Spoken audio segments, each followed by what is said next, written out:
Catherine Morgan here, founder of the Money Panel, multi-award-winning financial coach.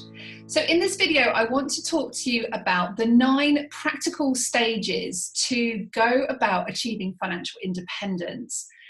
Now, what's really interesting for me about financial independence is that we hear this word financial freedom, financial independence bannered around a lot. But what's really important for me is about helping you to think about what stage are you at right now in your journey to financial independence, to financial freedom. And actually, once you can identify what stage you're at, you can then design strategies that are specific to the stage that you are at. Now, the reason this is important is because if we just focus on what everybody else is doing and we go into that whole comparisonitis around personal finance, then it doesn't help our own financial independence journey. So in this video, you're going to learn the 9 practical steps and stages to achieving financial independence. Make sure that you hit the subscribe button and the like button. And I'd love to know your thoughts on this episode. Drop me a comment below and let me know which stage are you at right now in your financial independence journey. A massive welcome to today's podcast guest. I am absolutely delighted to be joined by Ken from the Humble Penny this morning. Hi. Ken is the CEO of Humble Penny and the Financial Joy Academy. Welcome, Ken, to the podcast today. Thank you, Catherine. Really excited to be here. So Ken and I met at the UK Showmo Awards, the UK Money Blogging Showmo Awards. Was it 2 years ago, Ken? Or was I think it was 2 years now. I think it was 2 years ago. Yeah. And Ken was actually speaking on stage at the time and talking about his journey towards financial independence and talking about the FIRE movement and how he's actually created this for his own family and in his own life. And I was completely blown away. Also because Ken's in the finance world as well. So we really connected. And Ken and I have like regular WhatsApp conversations about absolutely. Our businesses.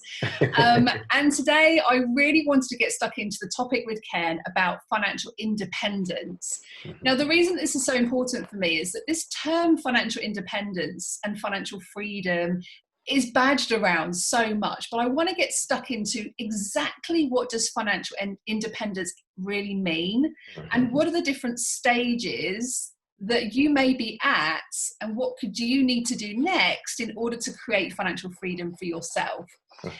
Now, Ken, for those of you that, those of my listeners today that don't know about your work or your journey, could you just share a little bit of information with the listeners about your journey into financial independence? Okay, thank you for that. So, hi guys. So I'm Ken. I run with my wife a platform called Humble Penny and another called Financial Joy Academy. We started our financial independence journey in 2009/10 when we actually met, and we met learning about property investing.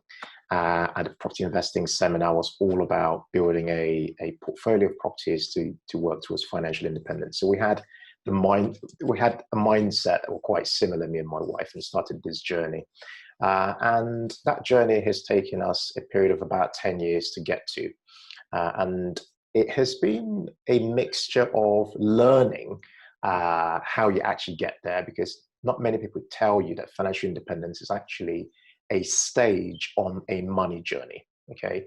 And it requires a particular mindset to actually realize that actually this is something that I might want to achieve for myself, and then therefore start to come up with a bit of a strategy around how you might be able to do that. So for us, financial independence involved a mixture of property investing, building side hustles and businesses, working on our own mindsets, working on debt freedom, various things that we're going to talk to you about on this particular podcast, just to share some insights on how you might be able to take the steps yourself to start to work towards that goal, if it's something that you've got for yourself. Amazing. And you had a significant step in your own financial independence journey this year, didn't you? In April. Yes. You just share a little bit about that to the... Yeah, so I've had a career in finance as an executive. I worked as a chief financial officer. And I've been doing it for 12, 13 years in London. But in April 2020, I took the big leap of quitting my job. I know, right in the height of the pandemic, pretty much, because so many things came together at that time. And because we had that optionality, because we were already financially independent, I had the opportunity to take that leap and focus on running the Humble Penny and Financial Joy Academy full time, basically. And how has that journey been for you since April to, we're currently recording this in sort of end of August. So how has that last sort of 5 or 6 months been for you? It's been pretty challenging, actually, because no one talks about a transition from corporate life into doing your own thing. Because when you're in the corporate world, you have structure, you have somebody you report into, you have daily tasks that you come to, and you know what you're doing, you're part of a team. You also have some money because you work for a company and you can spend the resources and make decisions. But when you're doing your own thing, it's totally different. You have to recreate that for yourself, whilst being very mindful of where your income's coming from. So I'd say, for me, there's been a transitional process of learning to think now more as a visionary rather than thinking more as somebody who is being given information to do something. I don't know if that makes sense. Oh, that's quite a big shift then. So what I heard you say there then, Ken, is about that kind of being set daily tasks and things to do to actually becoming the visionary of your business.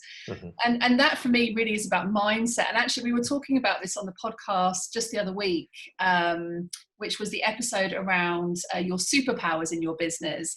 And I was talking with my guest at the time about that mindset shift from being employed to self-employed, because obviously when you're employed, even from a money perspective, you're paid every month, you don't have to think about it. Whereas when you're self-employed, your income is 100% reliant on what you're doing and what you're generating in your business. So, but obviously you've built your business, the success of the Humble Penny has been built whilst you've been employed. Correct. Kind of like a side hustle, right? Yes. Is that something that you would generally recommend, or has that been a good journey for you to make that gradual transition? You know what, Catherine, it's been the best thing I ever did. So the big theory I've proved, the experiment we tried to prove, was that with 2 hours per day, you can not only change your life, but you can have huge impact in the world. So 2 hours per day, just as we know that money compounds, when you invest money, money compounds. Time also compounds when you invest your time into something really fruitful and beneficial, something that has the potential for scale, which is why I love the idea of online businesses, because you don't have any cap on your capacity. It's not like running, something that, that your maximum income is fixed. But when you create an online business, you can use those 2 hours per day. The more you keep putting that in, you notice after a year or a year and a half to 2 years, a massive snowball actually kicks in. And the hours that you put in, therefore, are not in proportion to the impact and the sort of level of income that you might be able to generate by doing that. So for me, running the Humble Penny sideways with running my corporate life was the best thing ever, because it meant that I could still earn my income in the city. But at the same time, I was building something that had this huge potential, and the potential wasn't limited or capped, which is why, I recommend to as many people as possible, if you can, really, really explore learning, upskilling and learning some digital skills, because those digital skills will have a huge impact in your life in the future, because they're essentially skills for the future. And they give you, more importantly, optionality, which is what a lot of us need today more than ever before in this time of huge uncertainty around the world. Yeah, I love that word, optionality. We had a conversation in the Money Circle membership recently about what does financial freedom mean? And one of my clients said, well, actually, I asked that question, what does financial freedom mean to you specifically? In order to be financially free, what would need to happen? What would you see? What would you feel? What would it look like? And one of the ladies said financial options, and she connected much more powerfully with that word options than she did with freedom. And what I love about what you shared there, Ken, is that having that transition between employed to self-employed is exactly how I grew this business too. I was working employed, then I went to self-employed contracting, and then I went to full-time self-employed. And having that financial stability and security of some kind of guaranteed income enabled me to then invest time in building the business. And that's one of the stages, isn't it, of of financial independence that you Mhm. share in some of your Mhm. YouTube videos. Mhm. So let's get stuck into this then. So there are, we're going to talk about 9 stages to achieve financial independence today. Yeah. Ken has done an awesome YouTube video on this, which we'll pop a link to, which is 8 stages, but we're going to add in an extra one today because we've been Yeah. talking offline about another area around mindset that we think is Yeah. really important. Yeah. So talk us through these stages, Ken. What's stage 1? Okay. So just going to talk about, just walk through what they are. So stage 1 is financial dependence. Okay. This is where, let's just think about where money comes into our lives typically. This is where you are somebody who's depending on somebody else, could be your parents, a guardian, or somebody who may perhaps looks after you, or maybe you live with someone, but then your entire financial life relies on that person. Okay, so you're reliant on them. Beyond that step, and most of us, for that stage 1 is typically us living out with our parents. Okay, and then we want to rebel, want to have our own thing, so we move out, want to buy a car and start our own lives. We move out and start to work and so on. We move on to stage 2, which is the stage of financial solvency. Now, this is a really important stage because this stage of financial solvency is where most people, most adults actually remain, because it's a stage where we do life like we all know it, which is to live, earn an income, pay for some debt, and pay for some expenses. And for most people at this stage, they typically don't have any savings. And lots of people refer to this as the paycheck to paycheck living. Okay, shall I carry on and just tell you what the Yeah, different please do. stages are? And then beyond that stage 2 is a critical one, because most people stay there because they don't actually realize that there's far more ahead. Or a lot of people do, some people do realize, but they just don't know how to break away from that stage and move on to the next step. The next step beyond that is this stage of financial stability. Okay, this is where you start to get some breathing room. You build what people refer to as the emergency fund. You build between 3 to 6 months worth of savings, and that gives you a bit of peace of mind, really. In case you get made redundant or some emergency comes up, you know you're somewhat prepared to some extent and have a bit of buffer there available. And for lots of people, that's a critical stage where they've gotten that level of savings put aside. And the key thing there really that builds you up to that stage is that you've managed to start to live below your means. Okay, that's a key aspect of the journey to financial independence. And a lot of that's only possible if you are somebody who understands where they are financially. Okay, so you're able to in some way review your finances on a monthly basis, for example. Can I ask a Beyond. question about that stage then, Ken? Because I think that a lot of people, like you say, do get stuck in these stages, and they often will go from one to the other. So maybe they'll build that emergency fund and then something else comes up that's unexpected, and then that blows the emergency fund and they're right back at financial dependence stage again. One of the key questions I always get asked is, what happens when you've got debts and you want to decide between paying down those debts or building the emergency funds? Okay, so that's interesting, because the next step beyond that emergency fund stage is financial debt freedom. So we recommend that you build that emergency fund and have it there consistently before then targeting your expensive debts. Okay, because we've seen, even in the current situation, economic situation we're in, many people, are concerned, right? And for a lot of people who are concerned, those who have that buffer available, that cash buffer available, have a lot more peace and a lot more. Their mental health is in a much better place compared to those that just don't have any of that and instead only just have debt. Okay, so which is why we recommend that for your mental health, for your peace of mind, it's good to have that buffer there as consistently as possible. Okay, and so you then want to then build that buffer, and then your next focus is the next stage, which is the stage of financial debt freedom.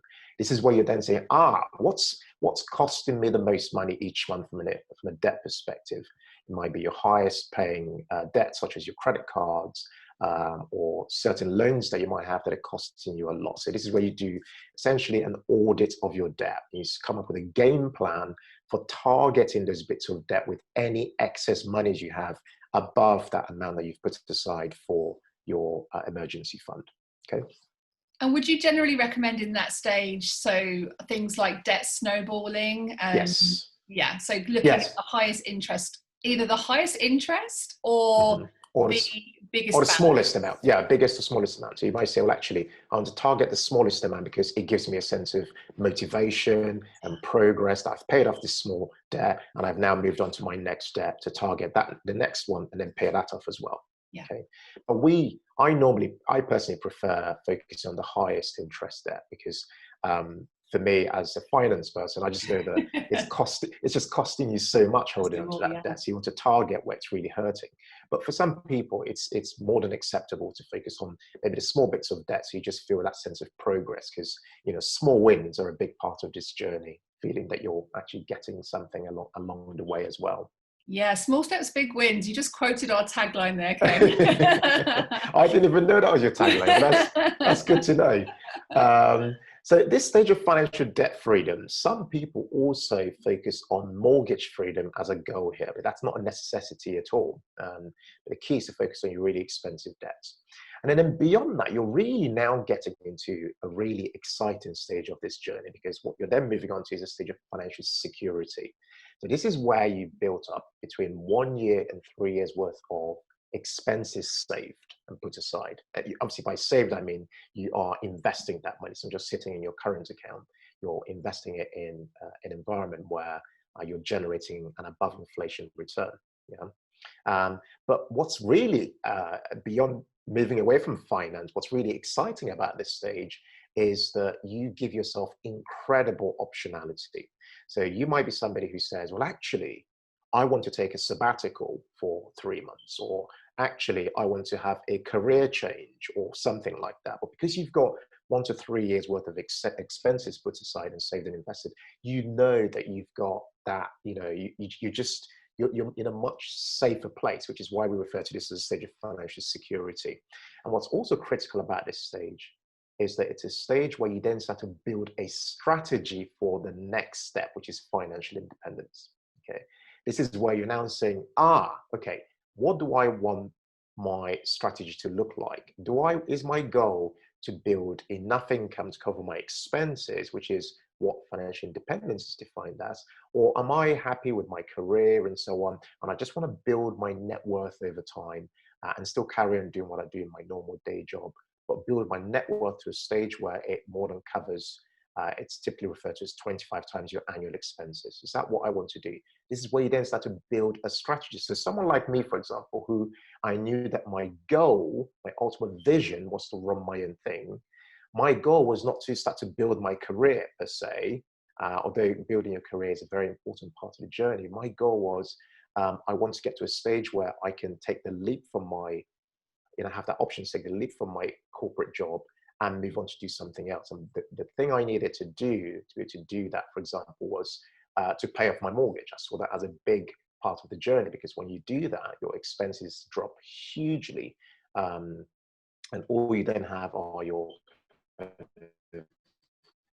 council tax and normal, kind of typical expenses, food expenses, and so on.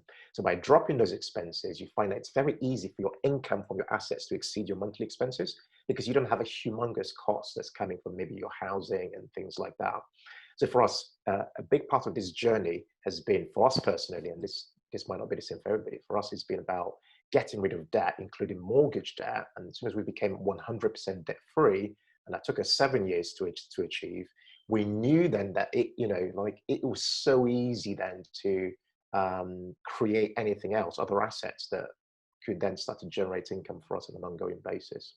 So the step after financial security is then financial independence, which is this stage that I'm explaining, which is where we're at in our lives in a minute, where you have that optionality, you have that time freedom, you can carry on doing your career, that's completely fine. Or you can say, well, actually, I've always had this, maybe a passion that you want to pursue, and you might go off and want to do that, which is what I've done when I took the leap in April to focus solely on the Humble Penny and Financial Joy Academy.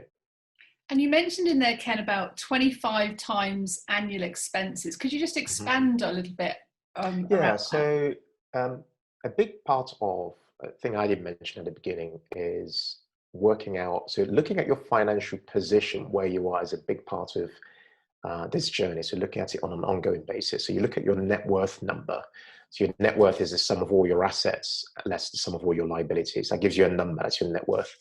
And there's a rule known as the 4% rule, which essentially is saying that if you've built up a pot of money, if you withdrew 4% of it every year, you would have around 25 years worth of essentially expenses saved. So because 25 times 4% gives you 100%, but that 4% is an above inflation number. So essentially what it's saying is if you had your money, let's say you were building a pot each month, investing and building a pot each month. If you were generating a return, an above inflation return of, say, making up maybe 6%, and you'd built up a pot over time and started to withdraw 4% of that pot, it will mean that theoretically you should never really run out of money, because you'd have an additional 2% compounding every year. So that 4% is a proxy for people in the UK. You might choose to withdraw a lot less than that, but it varies. But it's used as one way of defining one definition for financial independence, which is that it's 25 times your annual expenses. Okay, that's one definition. Another definition is that it's a point at which the income coming in from your assets, so maybe you've got property, maybe you've got an online business, maybe you've got income from shares, whatever, the income coming in exceeds your monthly expenses. Okay, so there's two definitions. Most people tend to go with the latter definition, but both definitions can apply.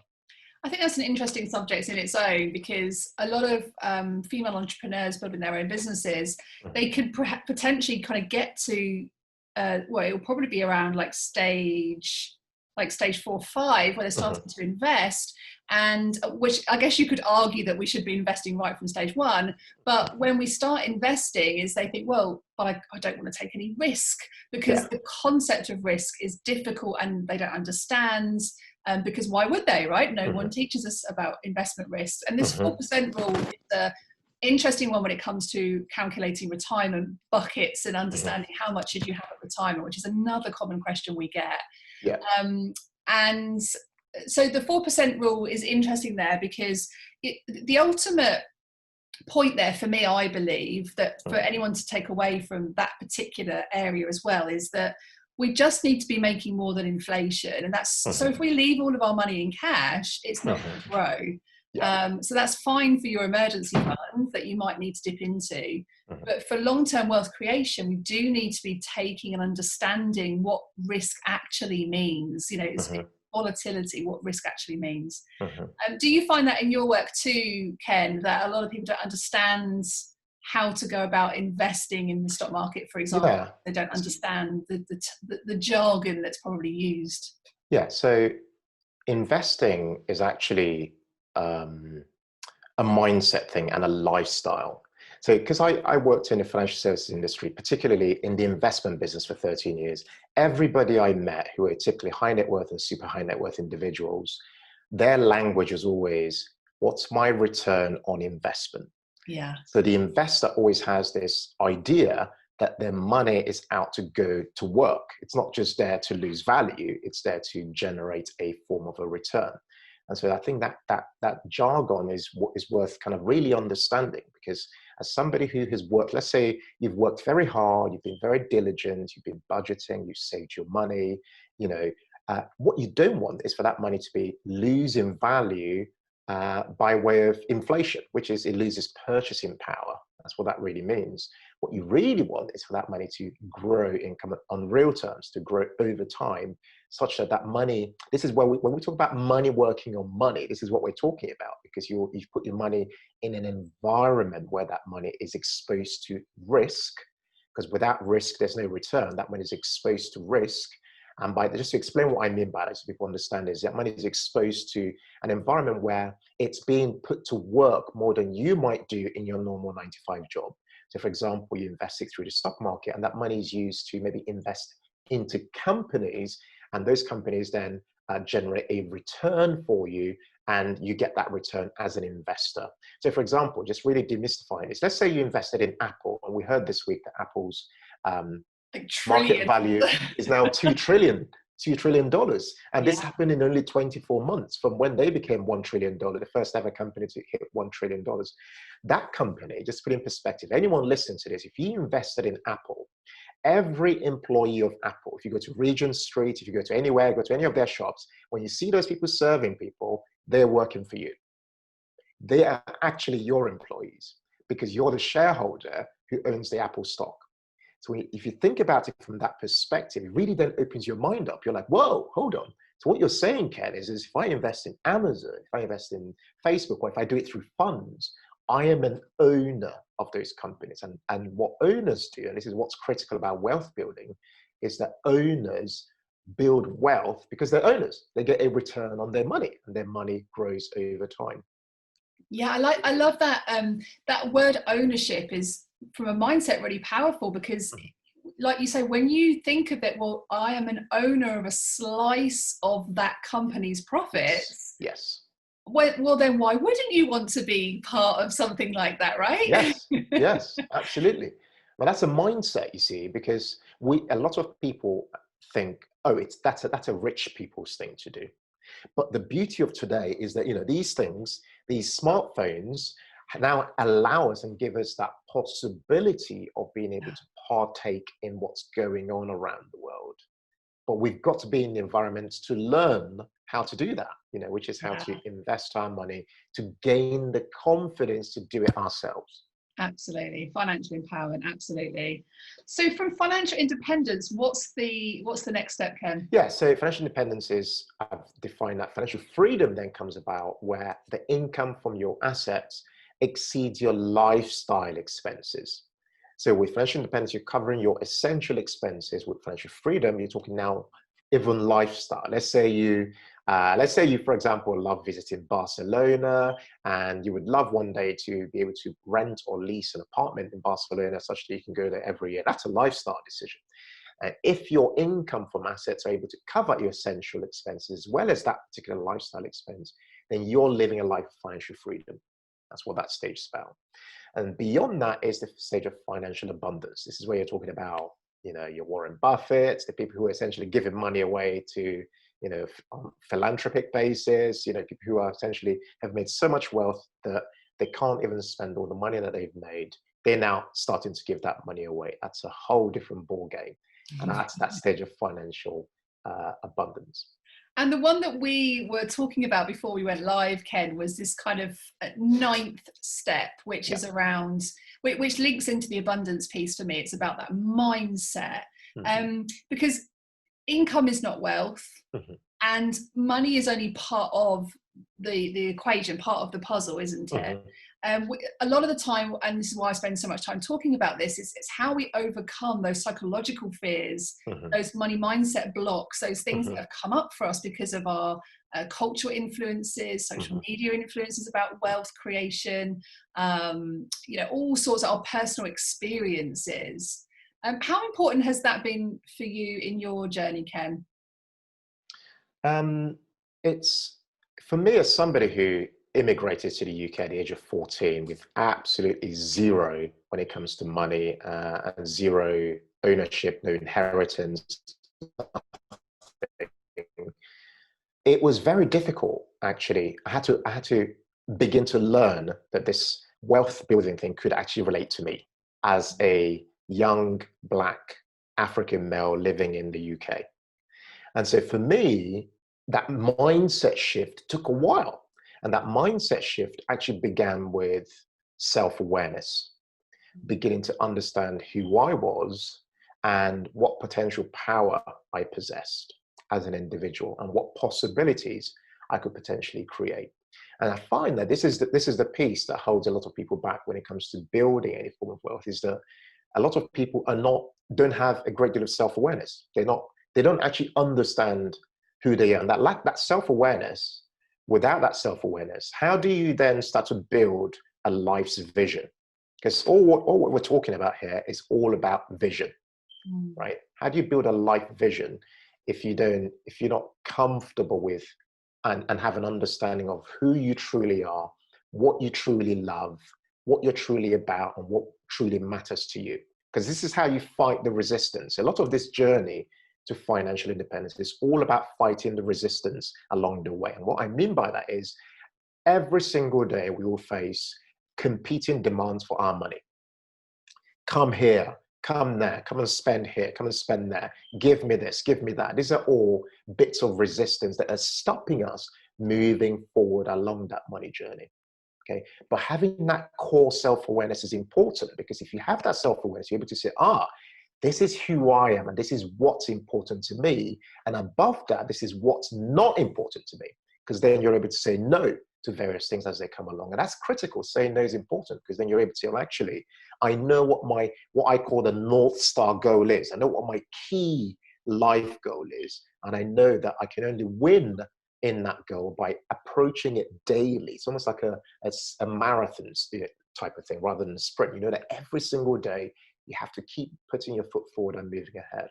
But I keep coming back to that first stage. Without that self-awareness, you cannot start to have a life's vision. And without that life's vision, you cannot have goals. And without those goals, you cannot take action. Without action, you cannot have any results.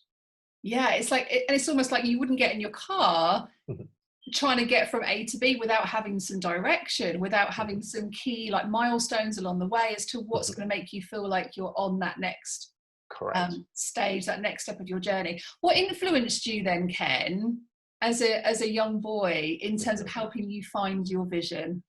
A big part of it, my mum is a huge influence. She's very entrepreneurial. In this country, only ever worked for other people a couple of times, and most beyond that, she's been starting her own thing. Some of them failed, some of them have been amazing successes.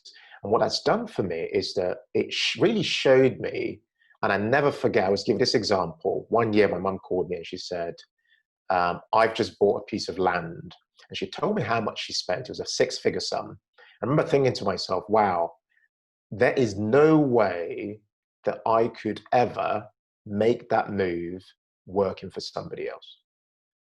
Even though I was at the time making a 6-figure income in the city, there's absolutely no way I could make the same move. So for me, I knew that, this game, for me to play this game and accelerate my journey, I had to play this game differently to everybody else. And for me, a big part of that was exploring, starting my own business, things that essentially would push and give me possibilities that I couldn't really ever achieve by just, doing what everybody else does, which is they're working their 9-to-5s and then trying to save money from that, because income has to increase whilst you keep your lifestyle the same. That's the only way you create a growing buffer, right? You have to increase income. And the way you increase income is by exploring your creativity, skilling up, building your mindset, personal development, doing things essentially that give you confidence to believe that your possibilities can be different, like your future can be different. And so my mum's a huge influence. The right friendships have been absolutely critical. Having people who I can see them doing things that are just very different. And I'm like, whoa, this is really interesting. How can I learn some more, right? I want to know, and I want to hang out with these people. Having coaching has been hugely powerful. Getting the answers directly from the people who have been on the journey has just been mind-blowing, because it's, rather than doing guesswork, why don't you just go ahead? And again, this comes out to that ROI mindset, that return on investment. Why don't you just see this as an investment in who you are, which is your biggest investment, you're the biggest asset, and think about how can you use that investment to get yourself a much bigger return. And that's it. Beyond all that, say, just believing that I'm inherently creative is a big thing. As an accountant, I struggled to believe I was creative, because all I thought was, I'm a logical thinker, I only think about numbers, and that's it. But believing I was creative really empowered me in many ways, because it just helped me think, well, actually, like, I can acquire new skills, I can keep learning, I can try, to learn how to create an online business, I can start to speak, which is what's even led me to starting a YouTube channel, just basically doing things that means that I'm pushing myself all the time outside of my comfort zone. And I'm all the while, by doing that, expanding my capacity to do more. Well, just listening to you, Ken, I really resonate with so many of those examples you shared about what has led you to the stage you're at now, in terms of, surrounding yourself with people that have your back, that are in that space, that have maybe walked that path already, that you can learn from. Were there any particular books that you read during your journey that influenced your progression? Yeah, absolutely. So the very first book, which many people have read, but this book was really powerful for me, was the book Rich Dad, Poor Dad. I read that years ago. That that just influenced me from the perspective of thinking, oh, so I could become an investor one day. I didn't think that was even a possibility for someone like myself, coming from my background as an immigrant to the UK. I didn't even think that was a thing I could become. That's a powerful book. Another book was a book called Designing Your Life. This book opened my mindset to the possibility that the future that I desire is a life design problem.